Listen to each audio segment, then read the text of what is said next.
Humanianity, a new religious call. Humanianity, religion for us all. Humanity, now we all can see. Humanity, how much better we can be.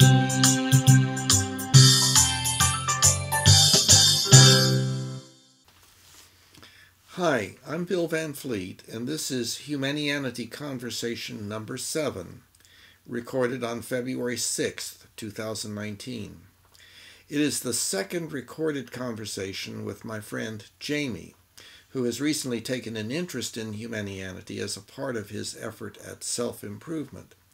The conversation focuses to a great extent on the culture of the family and its relationship to the wider community culture, and especially on the complex issues involved in optimal child rearing, as opposed to normal, natural child rearing that has such a high rate of unintended negative consequences. All of this is a part of the concept of humanianity, the emergence within our species of a far better way of living than our species has ever accomplished so far. So how are things going? Things are going really good, just excited I get another day of life. And, it's a lot to be grateful for, so, and glad that we can do this conversation, part 2. Yes. So have you been thinking some about what it will be good to discuss? Well,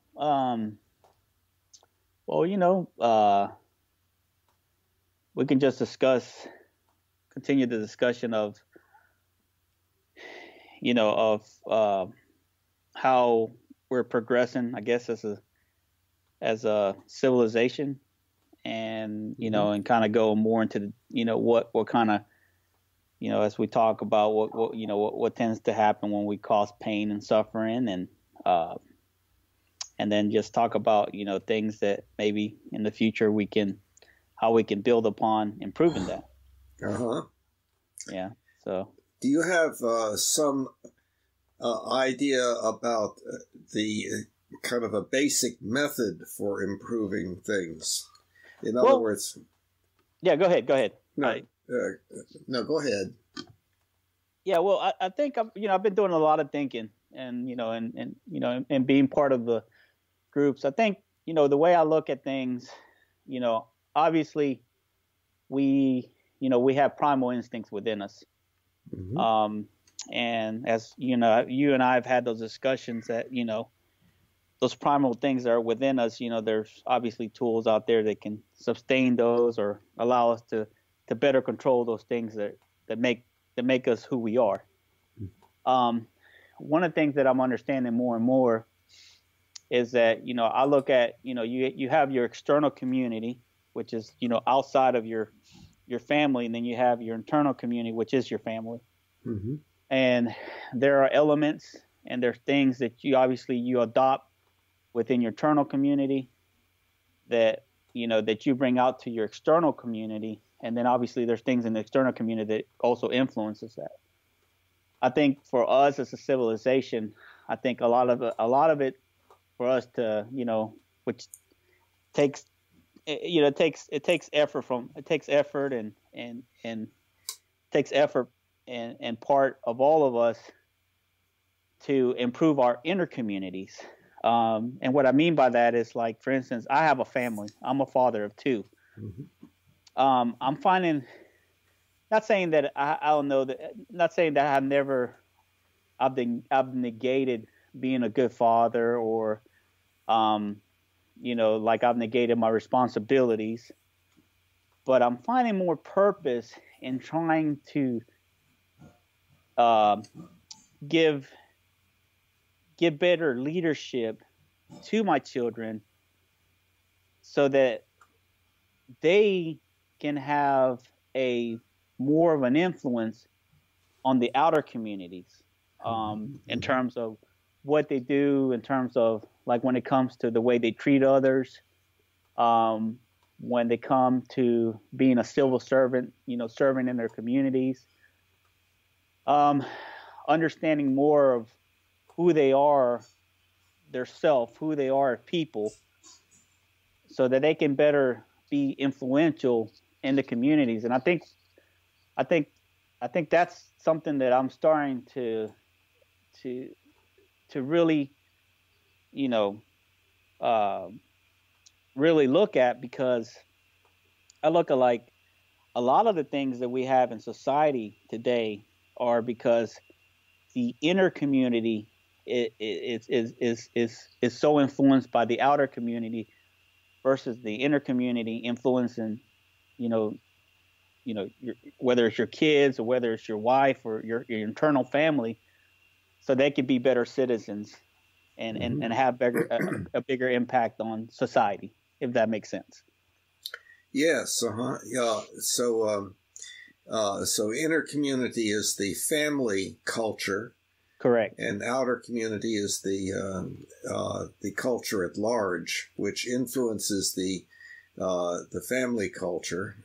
Correct. And then and what I hear you saying is that you want in your family culture to develop the ethical belief that that not only should things be made as good as possible within the family, but also within the community at large when one goes out into that community. In other words, when the children increasingly mature and grow up and go out into the community, how can they contribute to making the world at large better within their sphere of influence? And so almost none of us have worldwide influence, but we do have a sphere of influence that extends out some distance from us, and we don't even know how far.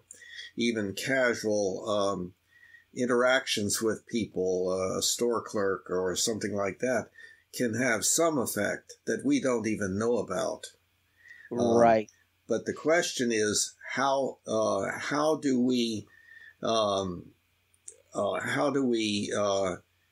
do that relating in such a way as to make the world a better place within that sphere of influence? And so, as I see it, one of the important parts of that is the development of ethical principles, and that's generally true with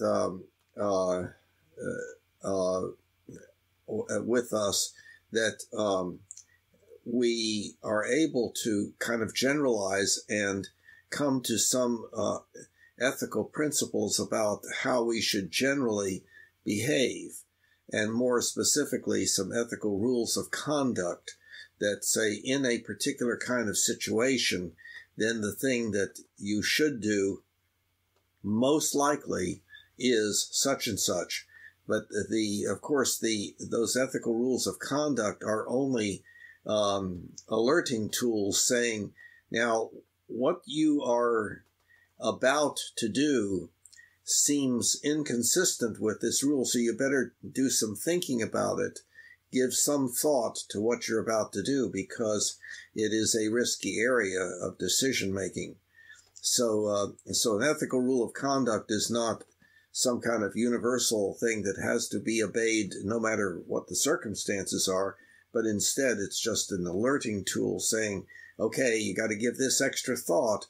What is going to be the set of outcomes of this this decision that you're about to make? Right, and I think it's a combination of it's a combination of the things you just spoke about, but it's also what can you contribute? Like, obviously every household, every family has a different dynamic, either due to religion,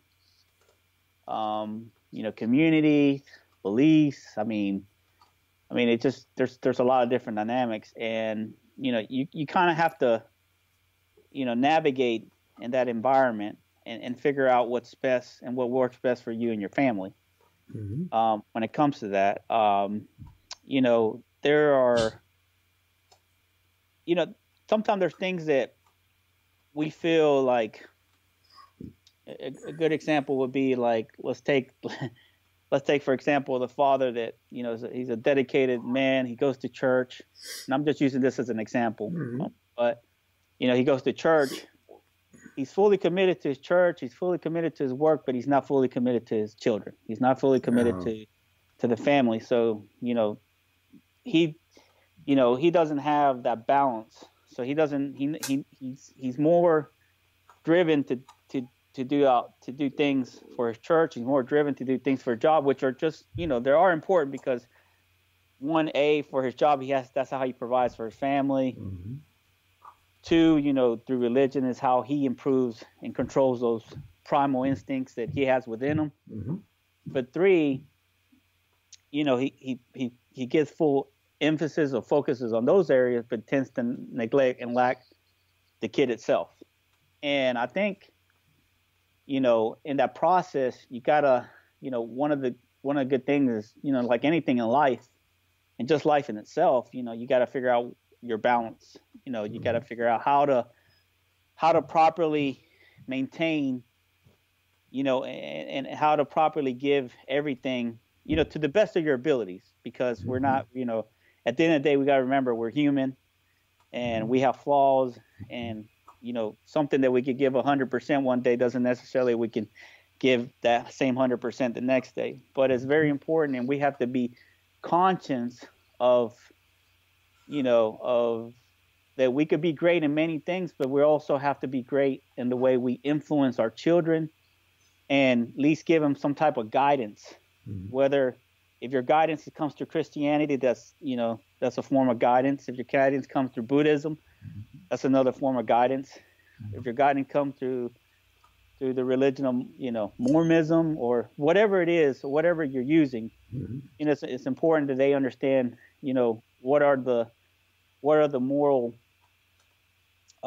principles of whatever they're practicing, and seeing, how they can,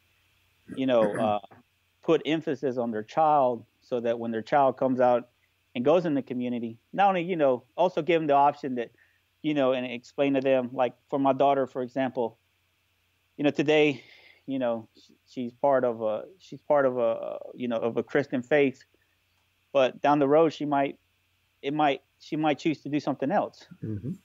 But whatever she chooses to do, I think we still have to instill in her, which is, you can find in any faith, is the way you treat others.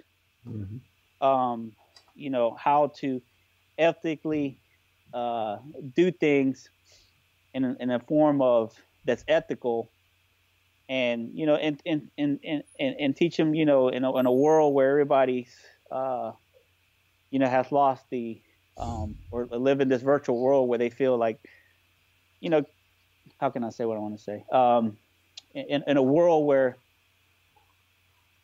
ethics is not probably a primary concern, but just teach them how to be ethical. And, and ethical can take many different forms, but I think that we can all agree that we could say, like I was saying earlier, treating people with respect, learning how to respect each other, learning how to respect each other's communities, learning how to respect each other's religions, because we come from different backgrounds, and understanding that people are people view things a little bit different, but doesn't necessarily mean we don't have to respect them, and just find better ways that we can just and teach them, better ways that they can interact with society, so that they can be more influential than be influenced. Yes, that makes sense. Yeah, and going back to what you were saying at the beginning of what you've just been saying, having to do with balance and the possibility, for instance, of devoting a lot of attention outside of the family, and not enough maybe in the child rearing process and so forth. On the home page of the website, it talks about sphere of influence, and the way that that's defined is that it's all of those individuals upon whom one has some effect. And the idea is you don't really know how far out the sphere of influence goes, but the further away from the center, the less effect one is having, and the closer to the center, the more effect one is having. So, for instance, one's primary significant other would be very, very close to the center of the sphere of influence, and the center of the sphere of influence is oneself. And so because one has much more effect the closer one is to the center of the sphere of influence, the more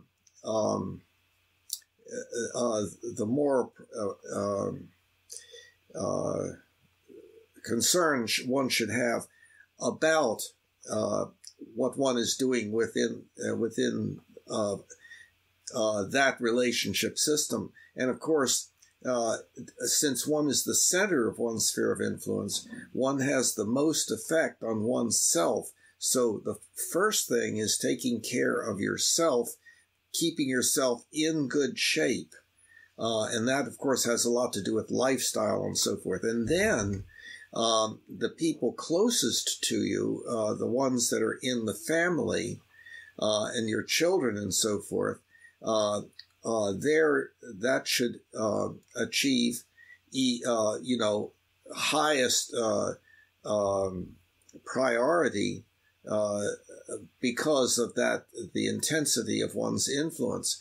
But now there are other issues, like, for instance, what is the degree of effect that you may have in what you're doing? And it may be that at this particular point in time, you're not going to have much effect. There's not much that you're going to be able to do within your family, but there may be something you can do that will really have a major effect on a fairly large number of people outside. So there are these balancing issues, as you point out, but it's something to be always aware of, namely, the people I'm closest to.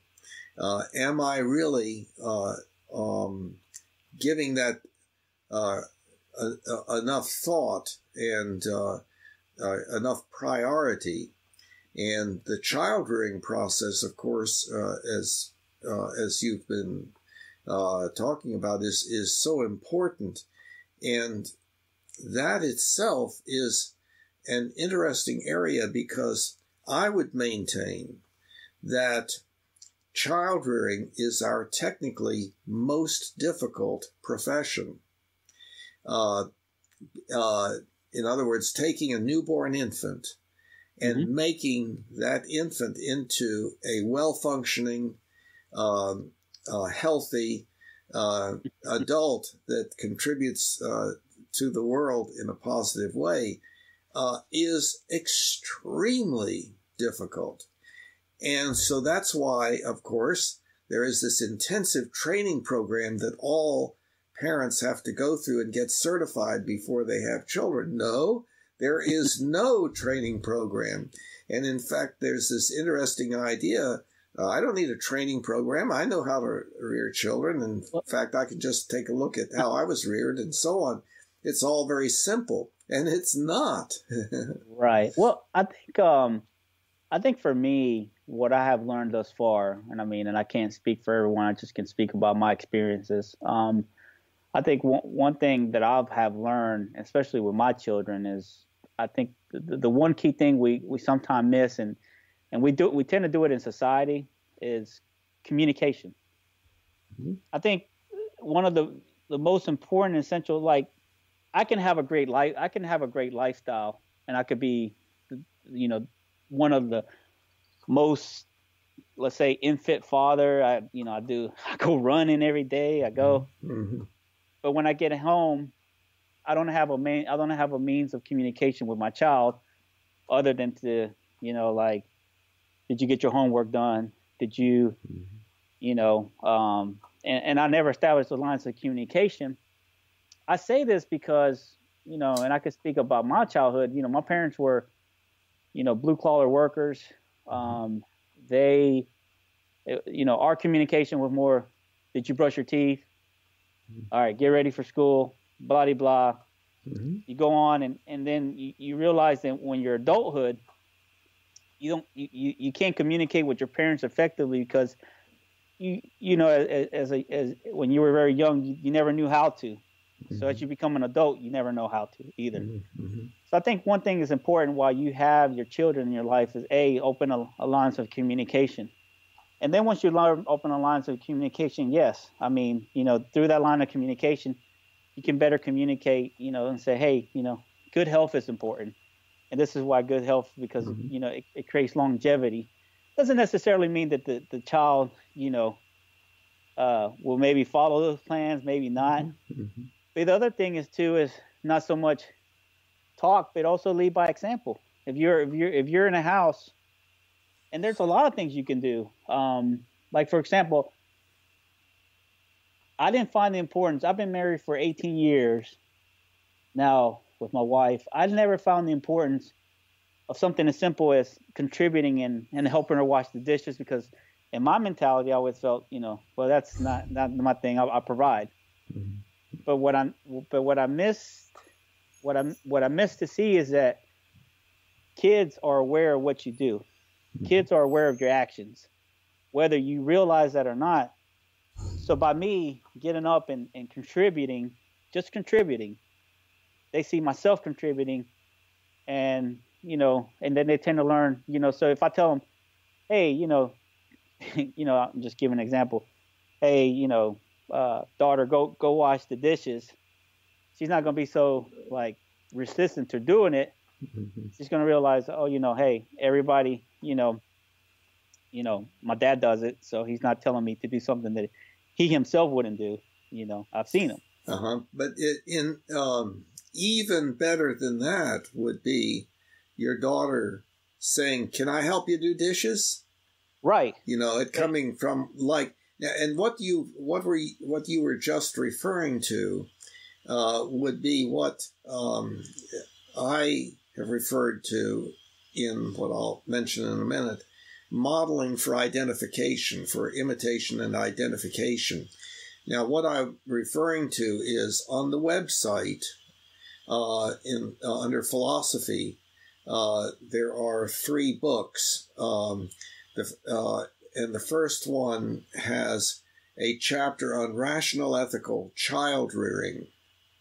And that was a result of my many years practicing psychiatry and child psychiatry and working with parents with regard to their children and so on. And so I came up with a paradigm that I think is rather helpful, and that there are 3 levels of child rearing methods. Did I say 3? There are 4. 4 levels.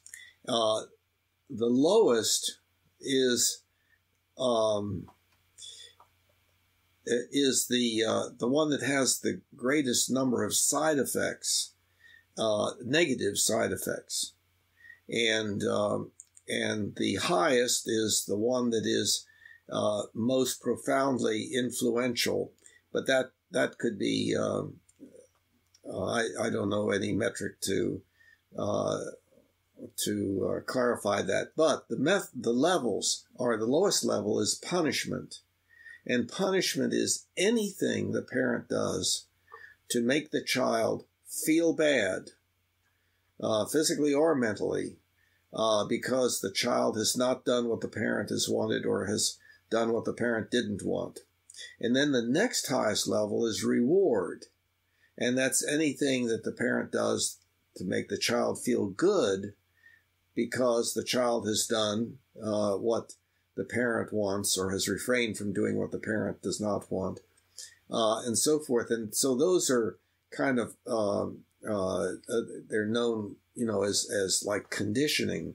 And then the third highest level is teaching, and teaching is really essentially putting into words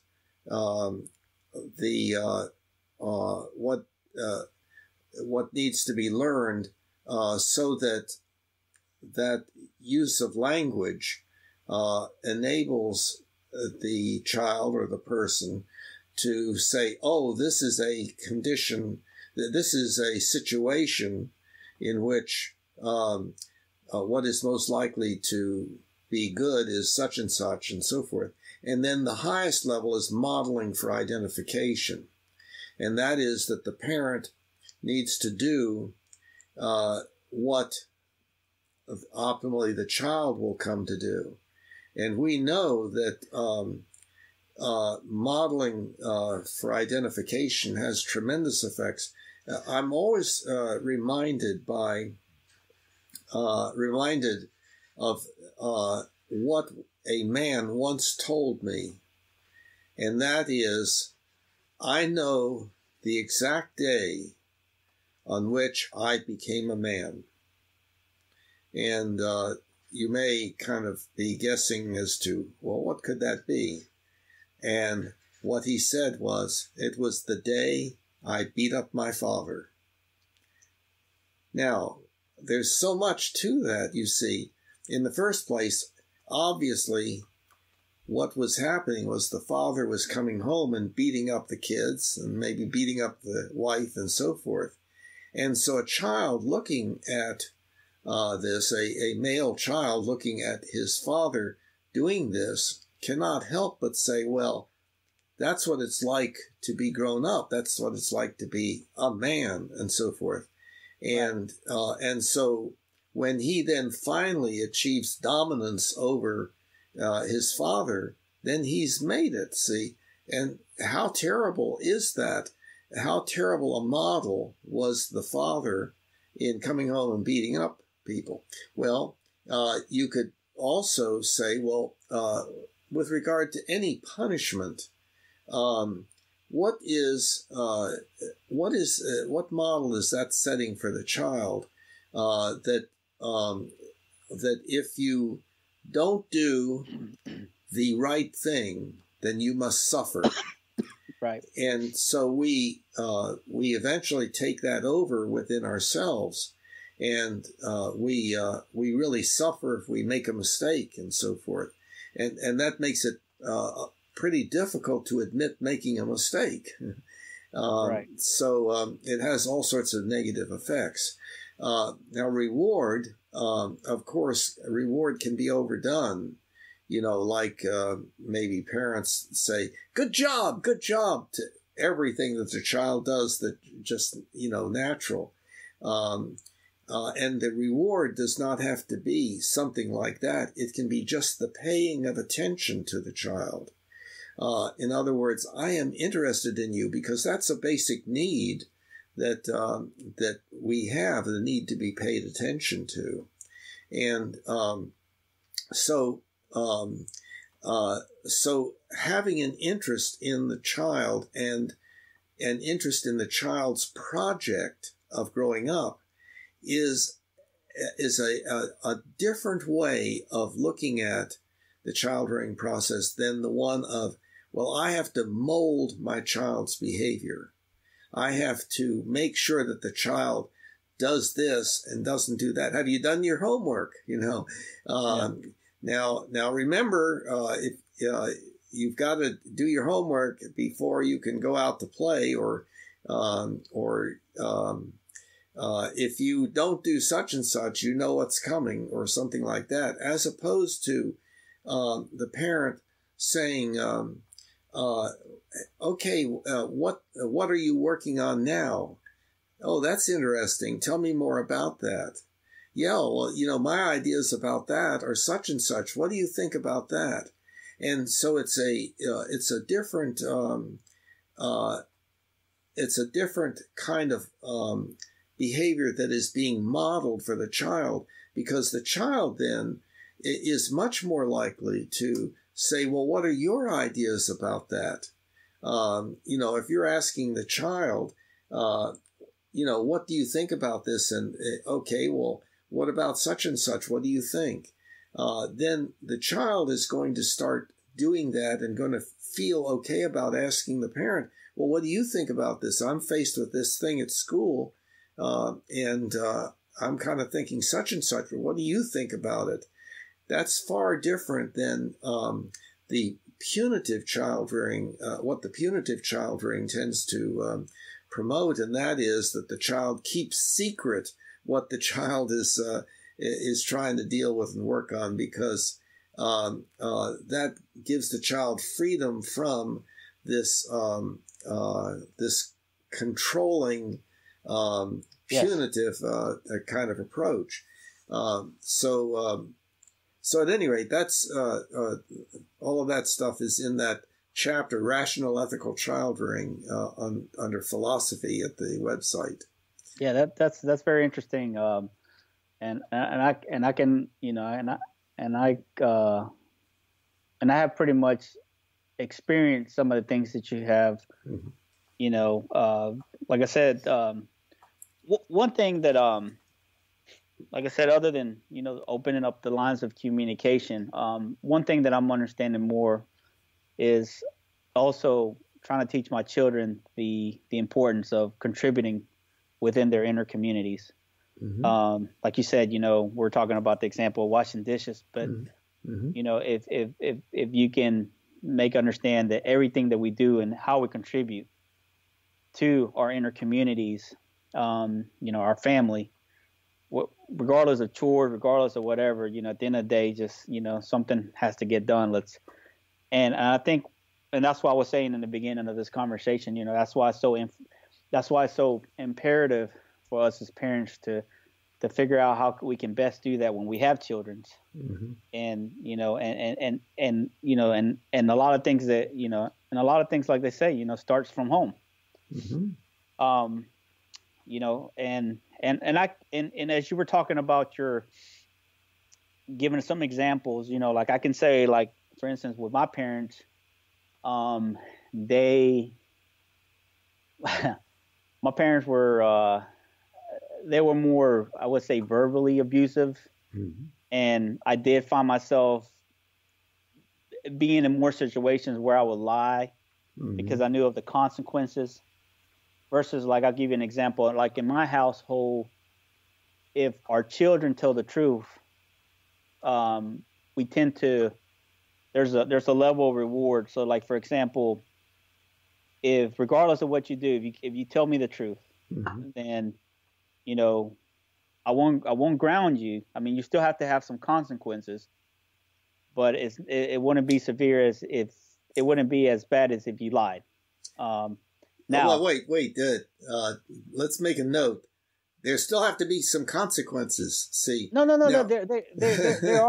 There are consequences, but I think what at least like I said, I'm not an expert in this area. Yeah. Uh-huh. And and one thing I always say is, as parents, we, like you said in our conversation, there's no manual. There's uh-huh. no. I mean, there's ideas that people, contribute, mm-hmm. but doesn't necessarily mean that, that those ideas will work in people's situation, because, the dynamics of family and raising and, it's so different. Mm-hmm. But I tend to believe too that, as parents, and I've learned this, is that, we, and I know it sounds, how can I say, I don't know what the word, but like, as parents, we only know, we only do what we know how to do. Mm-hmm. Mm-hmm. So in other words, like one example, like I give my daughter and I tell her, my oldest, I said, there's going to be things that I do along our journey together. Mm-hmm. And just understand that I'm only doing it the way I know how to do it. Mm-hmm. It's not perfect. Mm-hmm. And I said, and one day when you're a parent, you're going to be in the same boat, because you're only going to do it the only way you know how to do it. Mm-hmm. If that makes sense. Mm-hmm. So to me, a lot of the things that we do is because of experiences we've had in our lives. But there is another another possibility here. Okay. That can be added into what you're describing. What you were letting your child know is, I recognize that I'm not perfect. I have to do what I believe is the right thing to do. I realize that that could be incorrect. The additional thing is saying to the child and meaning it and demonstrating it, if you think I'm wrong, please let me know and we'll discuss it and work on coming to some agreement. If I am wrong in my approach, then I want to change it. And so if you think that what I'm doing is not a good thing, if you think that that I've got a wrong idea here, I want to hear from you. And let's continue to discuss it and see if we can figure out whether you may be right, in which case I will change, you see. And that's something that you don't see much at all in child rearing. And it's one of the, I think it's related also to the thing that as adults, we tend to say, well, if we don't agree with each other, then we just don't talk about it any further because that would be non-productive. But in actuality, getting feedback from your children to get some idea as to what it's like for them, for you to be doing such and such, and whether that is consistent with what you are trying to accomplish is a good thing. We do not tend to do that. It's like children are supposed to obey and not talk back, and don't question me. I'm your parent, and so forth. That's much more what is believed in. But I think, humanity is about our species becoming drastically better than it has ever been so far. And one of the very important areas for that improvement to take place is within child rearing.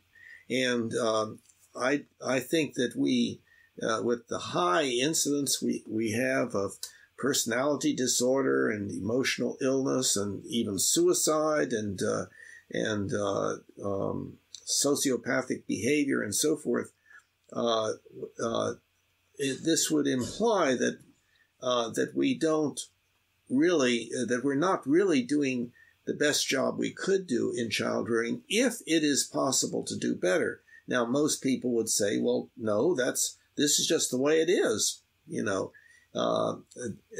the idea of looking at one's child rearing and reassessing things is something that is not easily acquired, easily done.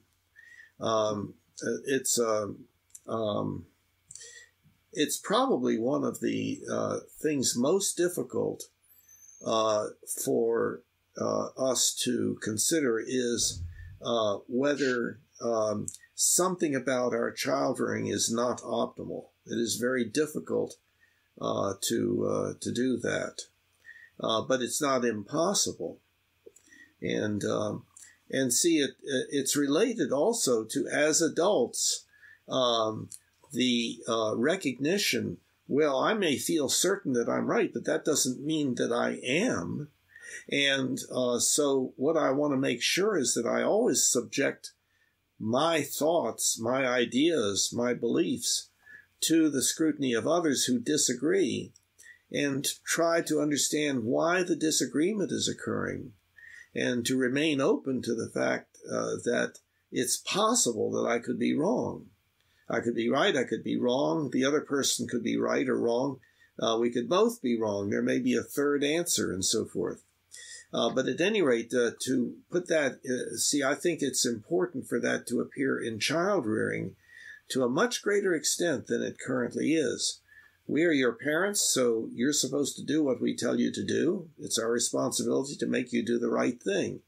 And that's understandable. That's an understandable kind of orientation to have.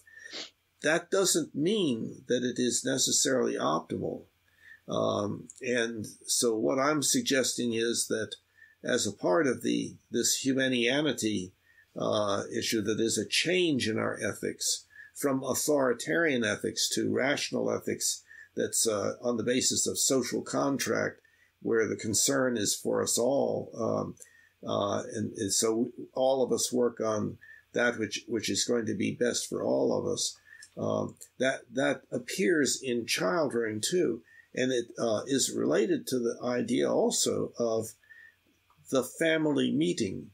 And I think that not many families have a regular family meeting in which, anybody brings up anything that they have concerns about.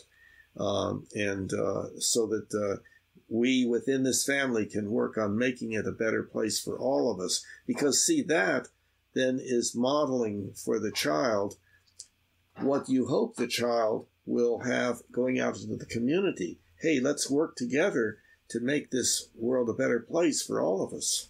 Well, that makes, that really, you gave me a different perspective on that, because that is one key element. Because, I've never looked at it. I never looked at it that way in terms of adding that, I've explained, like I'm doing the best that I can, the only way that I know how, but also help me understand what am I doing that because I don't know, and help me understand, how it can be better. And I can see where, implementing that extra piece in your child's life, I can see where they can also use that.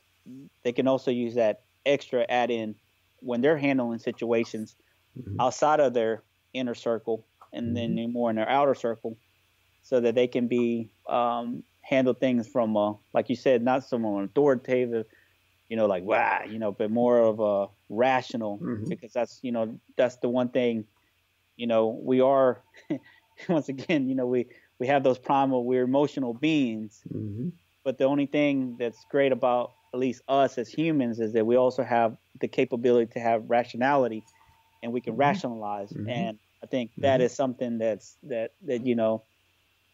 we have in our arsenal that can, that helps us become better humans. That's very interesting. That's something that I'm going to also, after this conversation, going to look for better ways to, because I think, like, at least in our household, we have, we tend to do, like, when we eat at the table, we tend to turn off our electronics and kind of ask each other, like, how's your day going? Kind of find out what's going on in your lives. So I think, we're doing things that I think, instead of, like, what the average family does today is everybody gets on their electronic devices, everybody turns on TV, There's a lot of families that sit at home and they're having dinner, watching TV, and that's fine. Everybody has their pastime. But what you're describing is, in a sense, a family meeting. Yes, yes. You're eating at the same time, and there's no problem with that.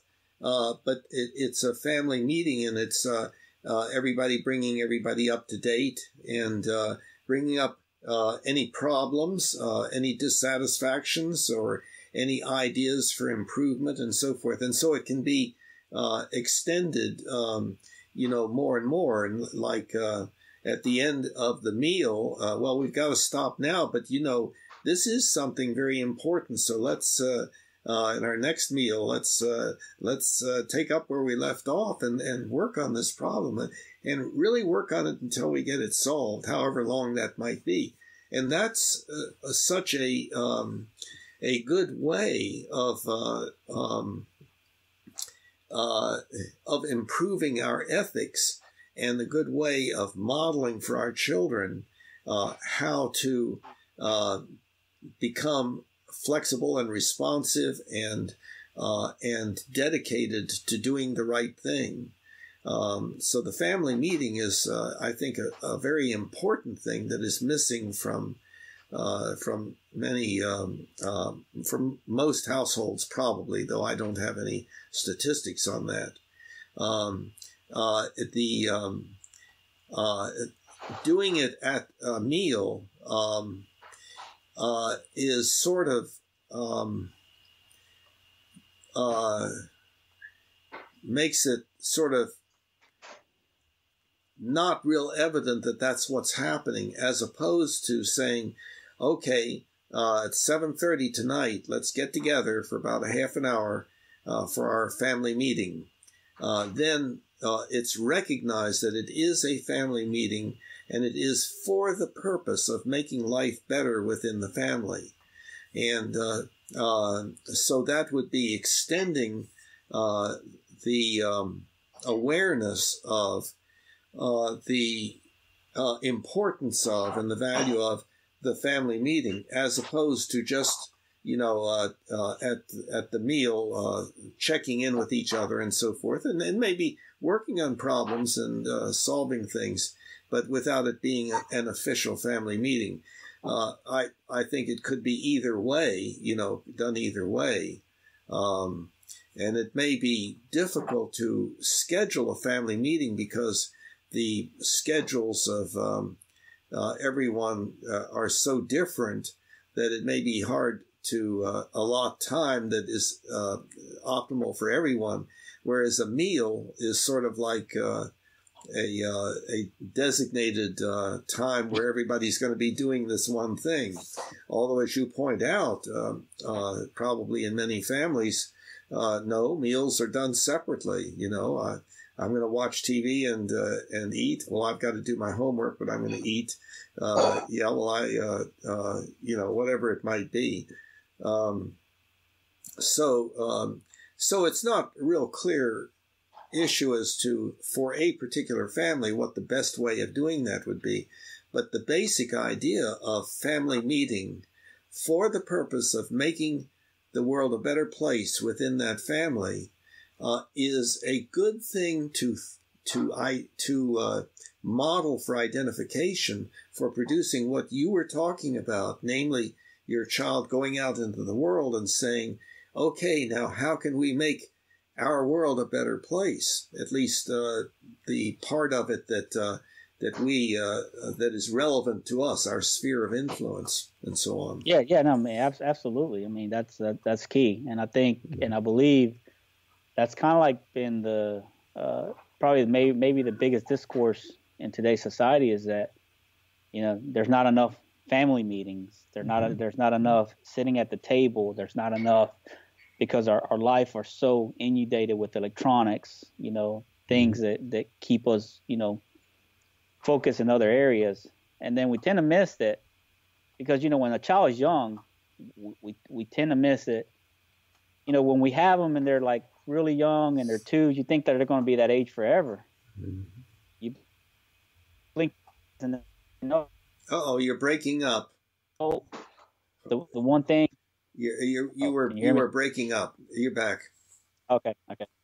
And the one thing, the greatest thing that you can do for society, I believe, is what you can do influentially with your family and how you can influence your because basically your kids are your future, and not only are they your future, but they're the future of society, and they're the future of future communities. So I think in part, I think the more that we can, to help to improve ethics, I believe, and this is why I started, conversation, I believe a good bit of it starts at home, and what you can do influentially with the family that you have, even if you don't have kids, the things that you can, influence your spouse, or your spouse can influence you to become better people. But, obviously if you have kids, the kids are the future.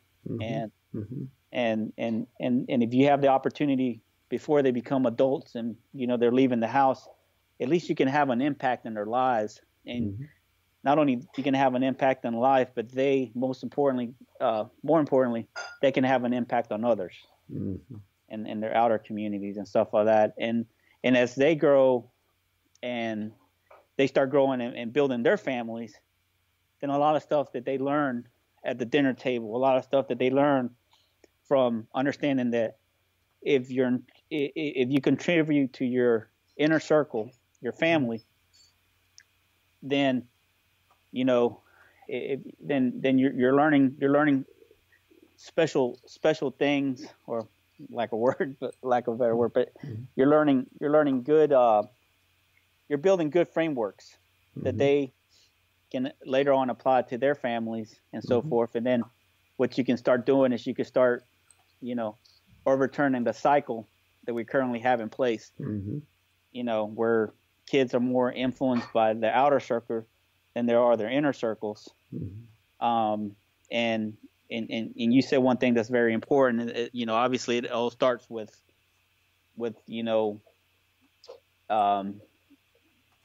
learning about not only yourself and who you are as a person, but also helping them understand who they are as individuals, and your job to guide them, through the process, so that they can, understand, not only make better decisions in their lives, but also understand, and most importantly, how they can contribute not only to their inner circles, their future inner circles, but also outer, people that they influence outside of their circle.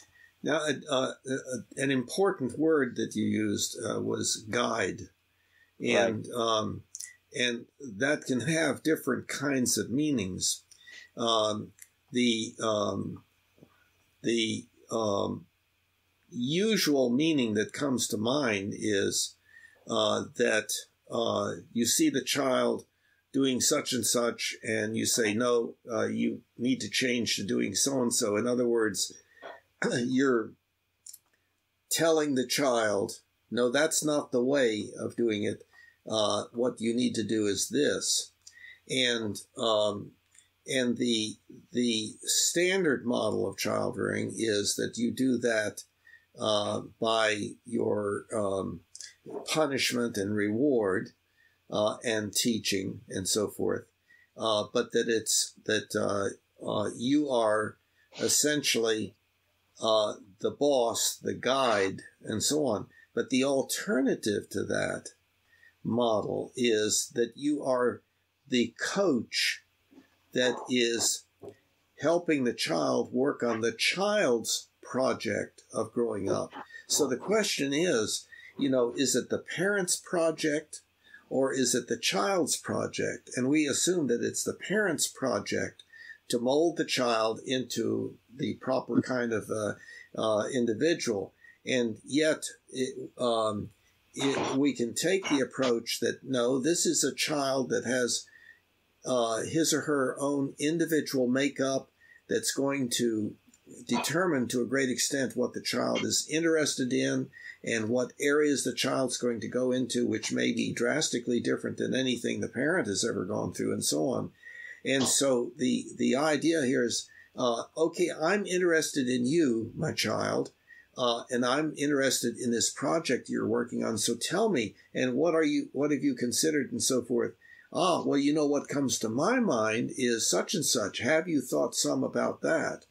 And so forth, so that it's like the coach to someone who is going to the for the Olympics. The coach is probably not as good as this person is going to be who wins at the Olympics, but the coach helps that person in that person's project of becoming as good as they can be at that endeavor. Right, and to your point, I think, obviously, coaching is very key. And one thing that I try to do, because I've seen it, in my household, I've experienced in friends' households, is, there's also that element of parenting where, you can either teach, and I'll use, I'm not speaking biblically, but, I'll use the part in the Bible where it talks about, you can either give fish or you can teach them to be fishermen. And I think that's probably, the greatest of service is giving your kids things versus I think the greatest service you can do is prepare your kids to think that, if something was to happen to me, I need to best prepare them for their survival. And the only way that I can prepare them for their survival is for them to better understand, how they survive, how do they navigate in this world. And I think, that's something that, to me, that I feel is very, very, very key, that I think a lot of parents. Yeah. But the question is how to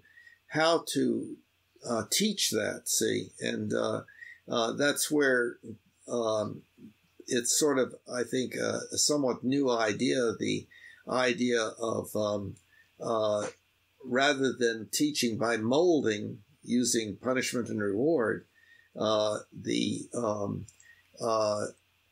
being the coach of the child and paying attention to the child's efforts to make the world a better place.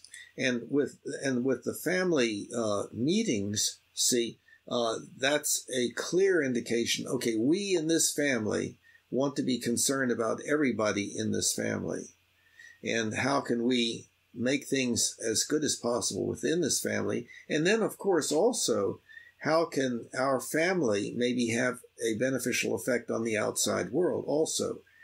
But this whole process of how to help the child really feel identified with the goal of making things better for everyone within the sphere of influence, and how to deal with the possibility of being mistaken, even though one feels that one is certain, even though one feels certainty that one is right, because we know that feeling of certainty is no guarantee that one is right, especially if other people disagree. Yeah, I mean, I agree. I mean, there's no, like you said, there's how do you really do that? I mean, there's some, I guess one good example would be like if they want something, you could set up an example of like, okay, if you got to go out there and work for it, you got to go out there and earn it, and and if just like in life, if you want that allowance, not so much give them an allowance, but set up more something that they have to do things around, whether it's around the house. I mean, I'm just giving one example. Doesn't necessarily mean that I have metrics or analytics to back what I'm saying. Yeah, right. But I'm just strictly speaking on, just maybe, a good place is, to start, or it's just, like if they want some form of allowance, then, maybe go cut the grass or go do things around the house that are needed. Beyond things that like I said, there's things that okay, this is your community as well, and you live in it, so you have to contribute. But if you want something, it just can't be given to you. There's something that you would have to do in order to earn it. Oh, I think you've broken up. I'm not hearing. I was not hearing anything there for a minute. I saw that part, but I'll pause. But so that they have an understanding that in the world we live in, there's none that's given. And and if you want something, you have to work very hard for it. Yeah, but see, we can go for another. Oh yeah, I know we could go into. Let me just toss this in for people who may not be thinking about this. That that like within a family meeting, the whole idea that is being portrayed is what can I do? What can we do? What can you do to make things better within this family? And now the idea of an allowance is, of course, the distribution of, quote, wealth. Right. And so that can be a matter of discussion. For instance, that the child can be given an allowance and be asked, now, do you think that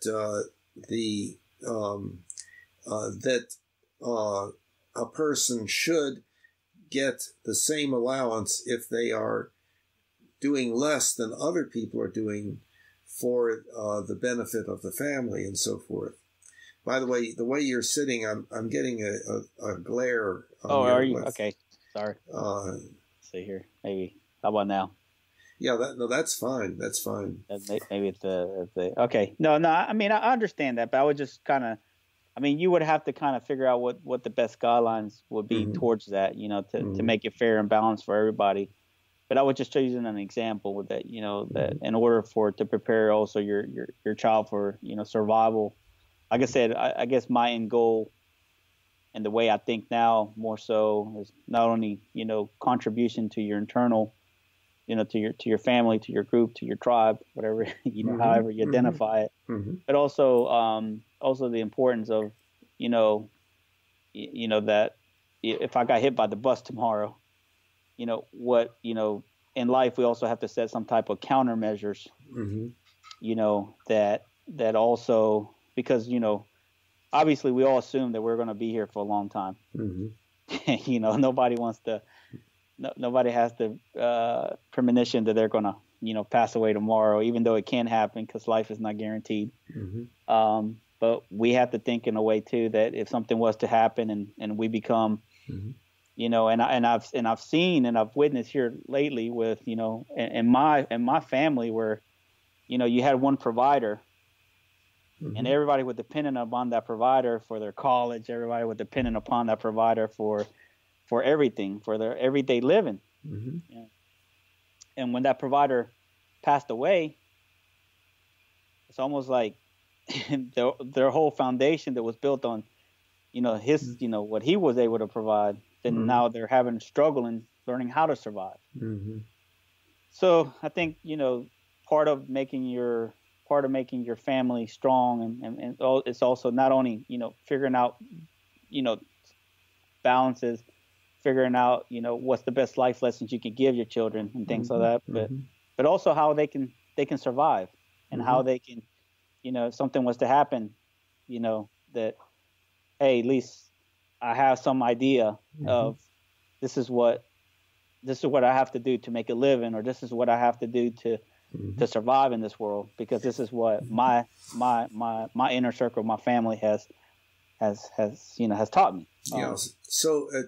So that could be a topic every so often in family meeting. Now suppose it happened that something happened to me and I could no longer I was no longer around to provide support. What would happen? What would you all do, and so forth?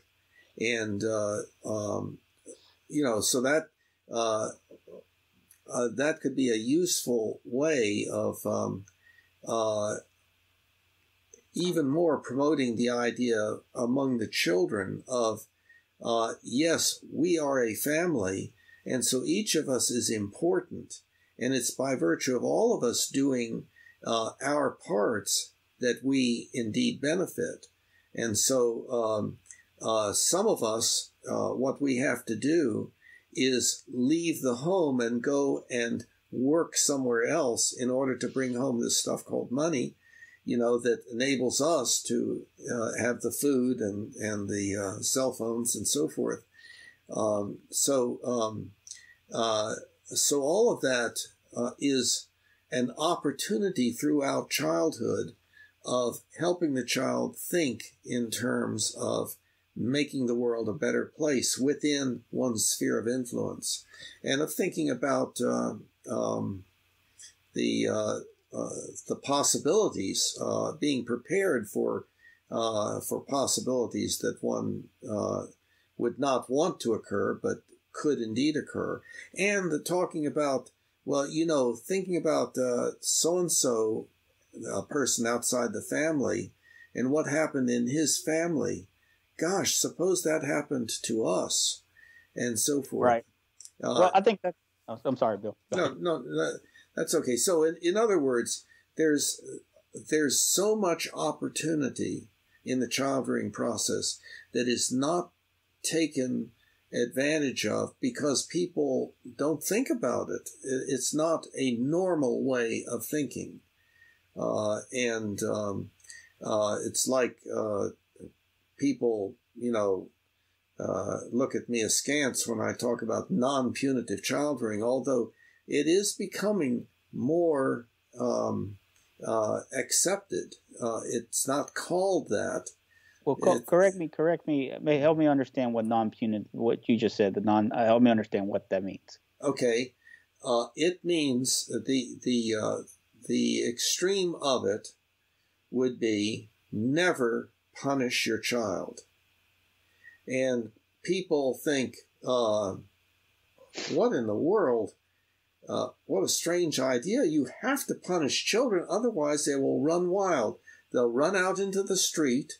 They'll put their hand on a hot stove, or they'll mess with the electrical outlet. Those are the three things. But the idea of being able to raise children and never engage in punishment just sounds totally way out and weird. And yet I would maintain that that is something that is at least possible. It is not likely that one is going to be able to do it, because one's natural response when a child, quote, disobeys is for there to be anger and some effort at struggle for dominance and so on.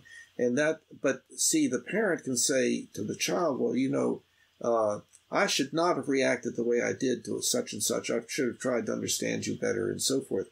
But people would think that will spoil the child.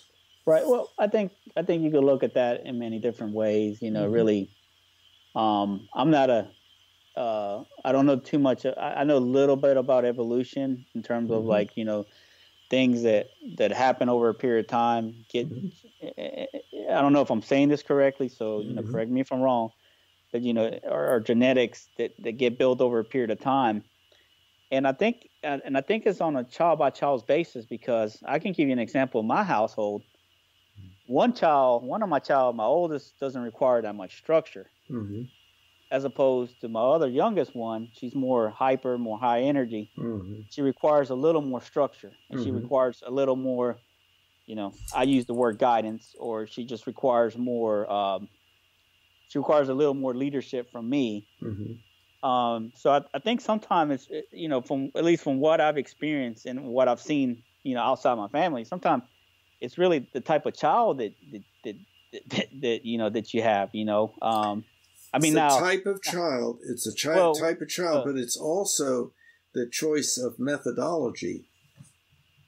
That's correct. So it is methodology, but there are some. And you have more of a insight into this, because obviously that was a field that you work with, in terms of, child psychology. I can only speak it from, at least my experiences. There are just some kids that are genetically born to be a little more active, a little more hyper, a little more, hey, don't grab that. But they have the tendency of grabbing versus. Yes, but you're breaking up. There, you're back again. Okay. There you go. Yeah, but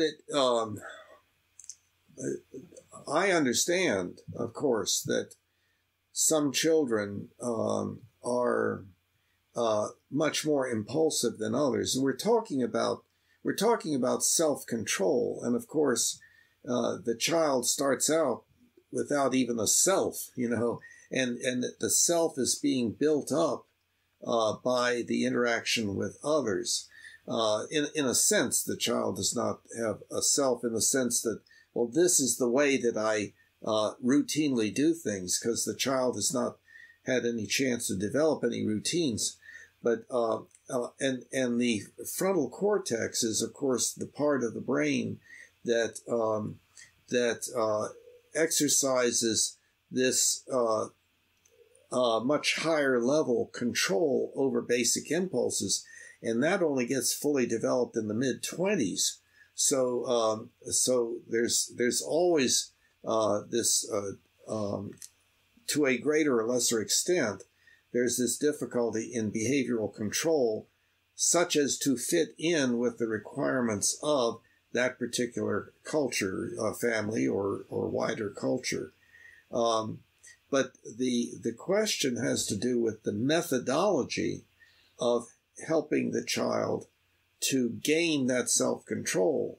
And the more normal way of thinking about it is the control has to come from the authority, meaning the authoritarian leader, the one with the power, the ability to punish and reward, and that authoritarian entity is what is necessary to provide the control.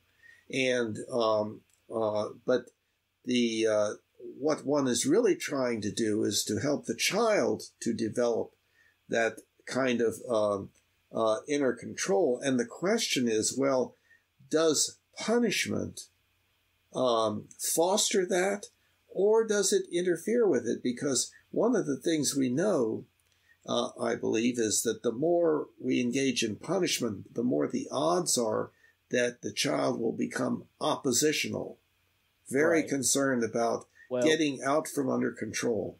Well, like, for example, I came from, in my family that I grew up, it was the authoritarian control with also, came along with a belt or some form of,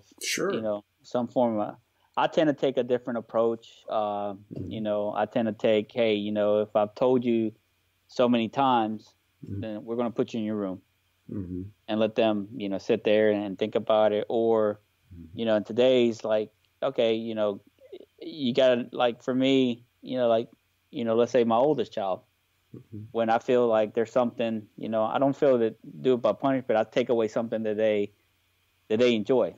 Okay, but that is punishment. No, I know it is punishment, but you have. How do you? Where do you cross? do I just not say nothing and not do nothing when they act a certain way? Yeah, see, and that's the binary choice that people think in terms of either I punish or I do nothing. But there's a third alternative, and that's to do something better that works better than punishment. What is that? Yeah, okay. So that's what I was referring to. And that's what I need to understand. Well, yeah, and this is a hard thing to get across, but to convey to the child something like, look, I don't want to make you feel bad. I want you to have a good life. I want all of us in this family to have a good life, and so forth. Now, I understand that what you did was something that kind of normally tends to be done by people, but it also causes problems. And so the question is, let's take a look at what you did and what the consequences were of having done that, and what you think about that, and how does that fit in with our family idea of doing, having a beneficial effect on the world and so forth. It's a little hard to talk in generalities, Right. And by the way, there's something glaring now on your right back there. How about now? Yeah, that's better. Yes. Okay. So I agree. I think, to what you said, that the third. So, for example, I'll give you I'll take you through my experiences or what I've done thus far. I'm not one into more the capital punishment or the rear, the beatings and stuff like that. Even though physical, I have, I'm not into the physical aggression. I'm not sometimes I have gotten verbally aggressive because of how the moment, and I let the moment get the best of me. Yeah, and let's clarify. Yeah, that's normal. Right, that's normal even now. Even though it's not necessarily optimal, but the aggressive the aggressive speech is making the child feel bad, and so that's what defines it as punishment. See, right. So to take it, so what I do is if I know, and this is one thing that I learned because my parents didn't really do much. I got a beating, and there was no conversation after the beating. mm-hmm. So when I do something, take something away, some form of punishment, as you call Mm-hmm. it, Mm-hmm. it is, for at least for me, it's always followed with some form of communication and explanation of why we had to get to that point. Mm-hmm. And what I've noticed is because I take that approach, my kids tend to have a better understanding, and they know that, Mm-hmm. yes, I might have been, they might have seen something like terrible in me, Mm-hmm. but they understand that because I'm able to come back and talk to them, Mm-hmm. explain what was done, explain what why it made me angry. Mm-hmm. Then they walk away, and then we hug it out, we Yeah, kiss, yeah, and then and then it's in the past, and we just try to teach them, say, the key is, let's not continue to make the same mistakes again. That's right, right. that's what we. Mm-hmm. So I don't know if that's what you're referring to at that third piece. Now, like I said, for me, I just, like for instance, I have found it to be more effective. Like I said, if I, like there's different levels of it, right? So like if your child like is doing something, you warn them first, you give them a warning, you say, hey, let's not do that. Then the child, being a child, does it. Then you take the next level of action, which is some form of, in our form, is punishment comes to either being sent to your room or something that you like taken away from you. Yeah. Okay. But now, then it's what you're describing very frequently is a struggle for dominance. In other words, the child does something, the parent says, okay, don't do that, or something bad's going to happen. So the child makes it more sophisticated or does it again just to, quote, test limits. And so there's this escalating thing. And that is a very naturally occurring phenomenon. We humans have this whole set of dominance hierarchy behaviors. But that doesn't mean that it's necessarily good in terms of the Humanian ultimate ethical principle, where there's as much joy, contentment, appreciation as possible, and as little pain, suffering, disability, and early death as possible for everyone now and in the future. And so, so there are some very difficult kinds of decisions to make, especially because built within oneself as a parent, built within oneself as an adult hominid, there are these natural tendencies that do things the natural and to a great extent normal way. So there's the whole idea in Humanianity is that maybe there's a far better way of living our lives that we have to learn about and train ourselves to do, that are different than what we would just naturally do. As parents or in any role, what we would naturally do is not necessarily the best thing. But wouldn't you say that, in life and just like in everything, I mean, there's also has to be boundaries that have to be established. There has to be, like for instance, I've seen situations where, like, and I've grown with friends whose parents took that punitive approach where they did nothing. Mm-hmm. And the child was, like the child felt like it was empowered to do nothing, like nothing can stop me.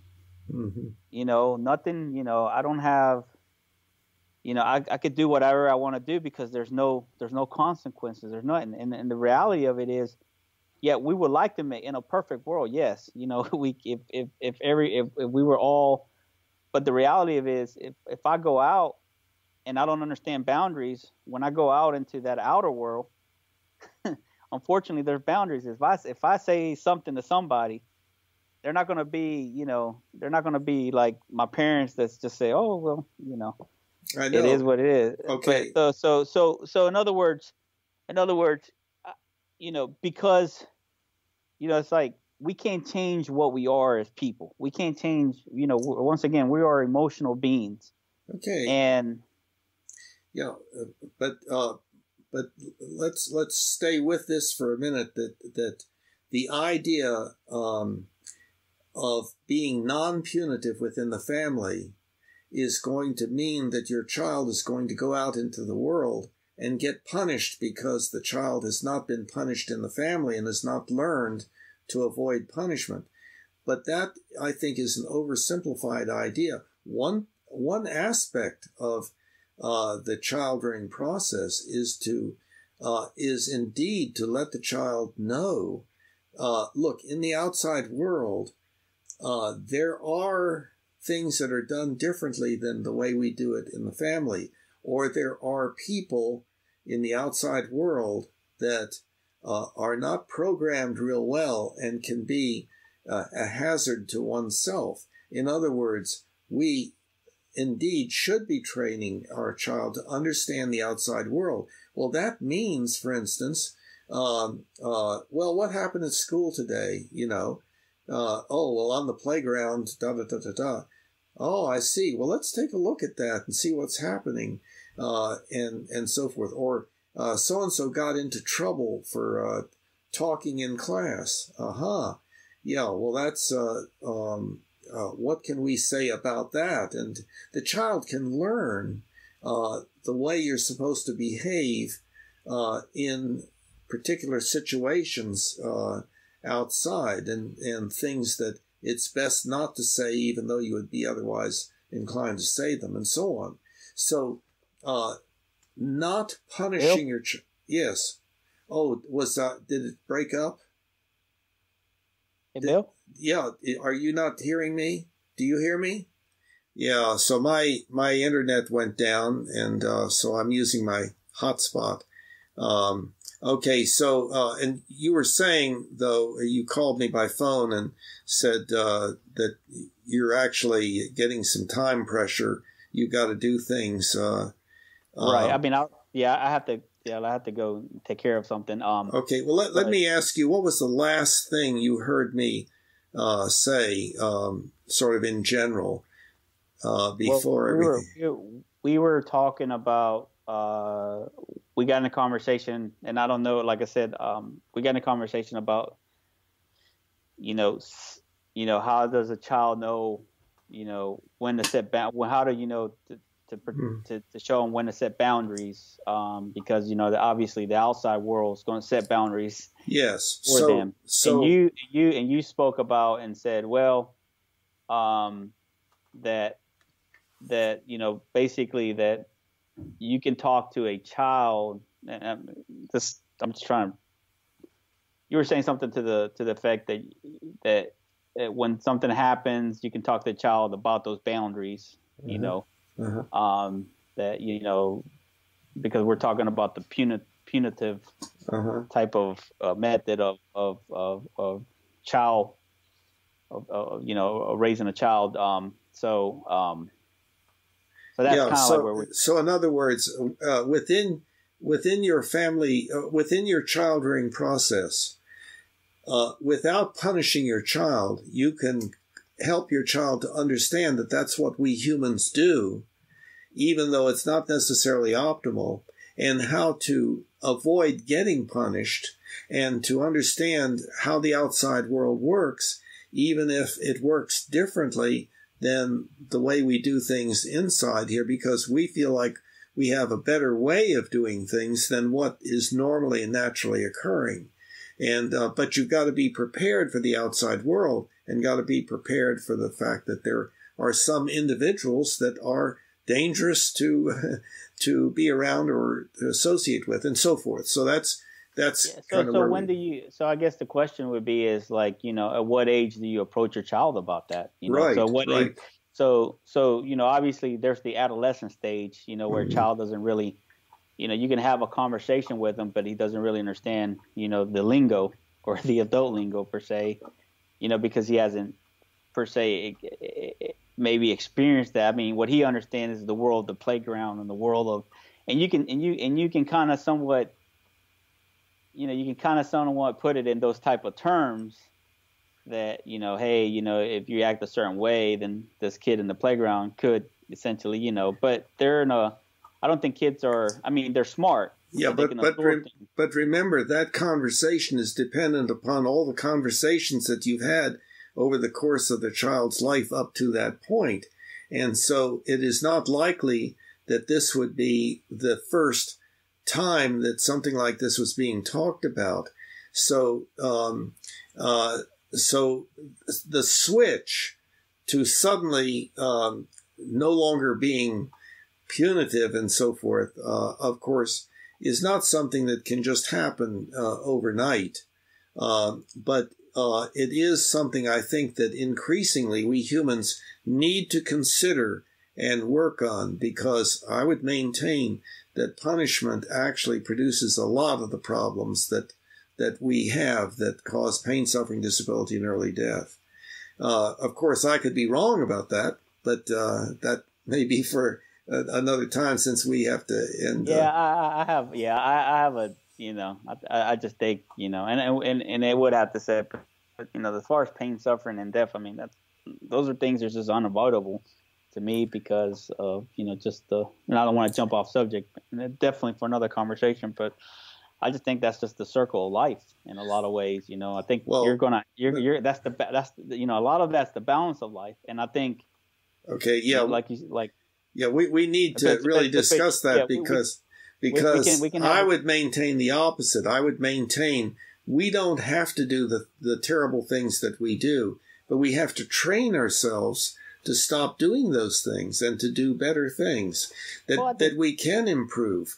And I think, but to me, it would seem like, yes, we can implement things in our lives to improve those things, but it doesn't necessarily mean, because sometimes it could be things that change in your environment that can, like I said, you could be peaceful, but there could be things in your environment that can change and it can alter peace.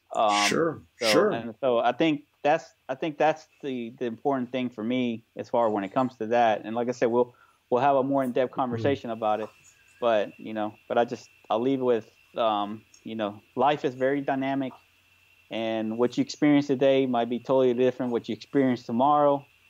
And I leave the fact that we are emotional beings with the ability to rationalize. I mean, we have that great ability, but at the end of the day, we're emotional beings, and I think that's something to keep in mind, and in the process of trying to build this like perfect world.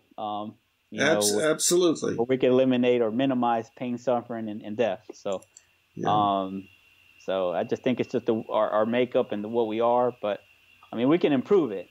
There's no doubt about that improvement. Okay, that's what Humanianity is about. Improvement. It's about improvement. All righty, Bill. Well, enjoy the conversation. Yeah, it was great. I think I could definitely say I walked away, as a parent, learning a little bit more, and I got to dive in more into that part in your books that kind of goes over what we discussed, and I appreciate your challenging what I'm presenting. It needs to be challenged, so that's great. So it's a good conversation, man. As always, enjoy it. And we'll talk soon. Take care. All right. See you, Bill. Bye-bye. Bye.